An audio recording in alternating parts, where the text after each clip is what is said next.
Salam sejahtera Malaysia. Denyut nadi suara rakyat bergema di channel ini. Sebelum kita mulakan berita pada hari ini, jangan lupa tekan butang subscribe, like dan share. Sila tinggalkan komen anda. Denyut nadi suara rakyat terus bergema di channel ini.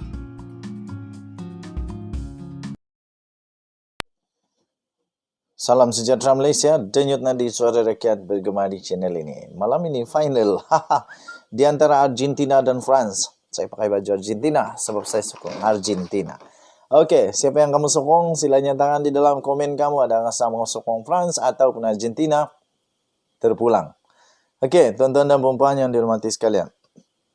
Terima kasih saya ucapkan kepada semua yang sudah tekan butang subscribe.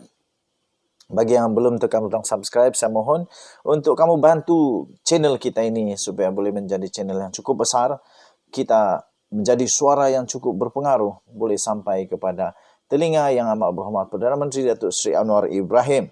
Besok pastinya paling dinanti-nantikan dan paling ditunggu-tunggukan dan paling membuatkan jantung manusia boleh berdegup paling kencang pada esok. Tapi tuan-tuan dan puan-puan, apa yang terjadi esok adalah usul undi percaya Datuk Seri Anwar Ibrahim. Walaupun begitu, siapa yang mungkin tak sokong usul percaya, mudah saja diteka orangnya.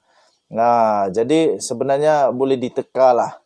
Boleh diteka siapakah manusia-manusia yang mungkin akan membuat usul mungkin akan membuat tidak percaya, mungkin akan memilih bahawa tidak percaya kepada yang berhormat Perdana Menteri Malaysia Datuk Seri Anwar Ibrahim. Okey, tuan-tuan dan puan-puan yang dihormati sekalian, berdasarkan sokongan mengikut parti, jumlah ahli parlimen yang menyokong kerajaan perpaduan pimpinan Datuk Seri Anwar Ibrahim sekarang ialah seramai 148 orang.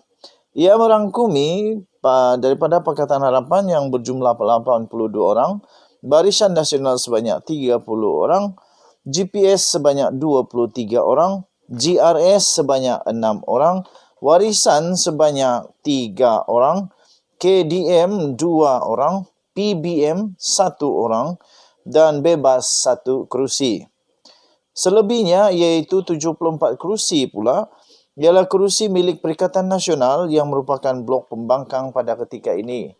Tuan-tuan dan puan-puan yang dihormati sekalian, dengan memiliki jumlah sokongan sebanyak 148 daripada 222 kerusi parlimen keseluruhannya itu, bermakna Anwar sebenarnya cukup mencapai garisan 2/3 majoriti dalam kerajaan yang dipimpinnya. Jika semua ahli parlimen parti-parti ini yang membentuk kerajaan perpaduan ini setia kepada keputusan parti masing-masing, maka undi yang diperolehi oleh Anwar Ibrahim dalam usul percaya di parlimen esok adalah 148, sudah mencapai 2/3. Pun begitu, dalam proses pembentukan kerajaan selepas PRU 15 baru-baru ini, dikatakan ada seramai 10 ahli parlimen Barisan Nasional telah menandatangani akuan bersumpah yang menyokong Mahyadin Mat Yassin sebagai Perdana Menteri. Dua daripada mereka, bagaimanapun, telah bertemu dengan Anwar di pejabat Perdana Menteri baru-baru ini. Kedudukan mereka yang selebihnya itu masih misteri pada ketika ini. Sama ada masih menyokong Mahyadin atau turut akur dengan keputusan UMNO Barisan Nasional yang memilih bersama PH membentuk kerajaan perpaduan. Lebihan 20 ahli parlimen BN yang lain adalah mereka yang bersama dengan apa juga keputusan parti, setia kepada Zahid Hamidi dan pasti akan menyokong usul percaya terhadap Anwar Ibrahim. Kiranya 10 atau mungkin 8 ahli parlimen Barisan Nasional yang sebelum ini menyokong Mahyadin untuk tidak mengundi Anwar dalam usul undi percaya esok, maka undi yang diperolehinya dalam usul percaya tersebut akan berkurangan kepada 138 atau 140. Jadi jumlah kedua-dua itu bagaimanapun masih melepasi garisan 112, iaitu jumlah majoriti paling minima yang diperlukan untuk mengekalkan kerajaan sedia ada sekarang ini. Ahli parlimen daripada gabungan parti lain boleh dikatakan Tidak diragui kesetiaannya kerana mereka secara umum akur, taat dan setia kepada ketetapan parti atau ketua masing-masing. Apabila parti masing-masing sudah membuat ketetapan untuk menyokong Anwar dan akur terhadap titah agung untuk membentuk kerajaan perpaduan, mereka biasanya tidak akan berpaling lagi daripada pendirian yang telah dimuktamadkan itu. Boleh dijamin 100% mereka daripada gabungan Barisan Nasional itu akan menyokong Anwar dalam usul undi percaya yang dikemukakan esok. Jadi, sementara kemenangan memang boleh dikira sudah terjamin buat Anwar, persoalan yang timbul sekarang ialah apakah undi yang diperolehinya berjumlah 148, iaitu melepasi 2/3 atau kurang daripada itu.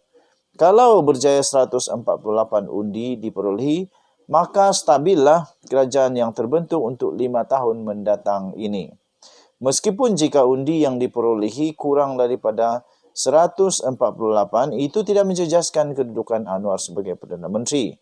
Risiko lebih besar sebaliknya ialah kepada mereka yang tidak mengundi mengikut ketetapan parti itu. Kalaupun identiti mereka tidak diketahui oleh semua orang, ketua parti berkenaan tentu boleh mengenal pasti siapa di kalangan ahli parlimennya yang tidak mahu akur dan setia kepada keputusan parti itu. Akhirnya, kalaupun dengan tidak mengundi usul percaya itu tidak menyebabkan kedudukan mereka sebagai ahli parlimen tergugur, ketua parti berkenaan tentu lebih arif untuk menguruskan mereka selanjutnya.